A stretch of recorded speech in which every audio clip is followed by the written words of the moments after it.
আমার আব্বা যদি আমার শাশুড়ির বিয়ে করে তাহলে আমার বউ তার মেয়ে হয়ে গেল না আমার আব্বার, আর এদিকে আমি তো তার ছেলে আগের থেকে আছি, তাহলে আমরা দুইজন ভাই বোন হয়ে গেলাম না? হে প্রভু তাহলে তো সম্পর্কের মধ্যে ঘেবলা এমনই একটু মানাই শুনাই নে না। কি করে বানাই নেবো? আমার বউ শ্বশুর বাড়ি আর আমার শ্বশুর বাড়ি এক জায়গায়, দুঃখী তাই আমার আব্বার শ্বশুর বাড়ি আর আমার শ্বশুর বাড়িও এক জায়গায়। কষ্ট মেনে নেওয়া যায় না। আমার যদি ছেলে পেলে হয় তাহলে আমার আব্বার দাদা কবে না নানা কবে, আর আমার আব্বার যদি ছেলে পেলে হয় তাহলে আমার মামা কবে না দুলো ভাই কবে। তো মহা বিপদে বললাম।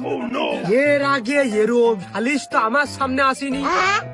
আমি কোন দিক পক্ষ নেবো এ তো মোলাম আমি। আমার বউ আমার সাথে ঝগড়া করে বাপের বাড়ি যাবে কি করে?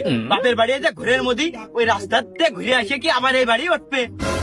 আরে বাপু ঝগড়া না নাই করলে ঝগড়া নাই করলাম না, কিন্তু আমার যখন শ্বশুর বাড়ি যাত্রী মন যাবে তখন আমি কোনে যাবো? আরে যা তুই আমাকে বাড়িতে আসেন যা তোর পাস। এক তো রান্ধো না, খালিশ করে পোল্ট্রি ছাপিয়ে বেড়াও। আমার বাড়িতে আমি মূল্য খাবো? কেন তোর ঢুক পিঠা বানাত কোবানে? ধূপ পিঠে নাই শীতকালে বানাইলে, গরমকালে আমার কি হবে? পাকান পিঠা বানা মানে? আচ্ছা এই পর্ব গেল, তা আমার আব্বার আমি আব্বা কবো না শ্বশুর কবো? তো পাইয়ে দিলাম না। এ তো আমি কি কঠিন প্রশ্নের সম্মুখীন হলাম রে। তুই একবার একটু ডেডি কদিনি।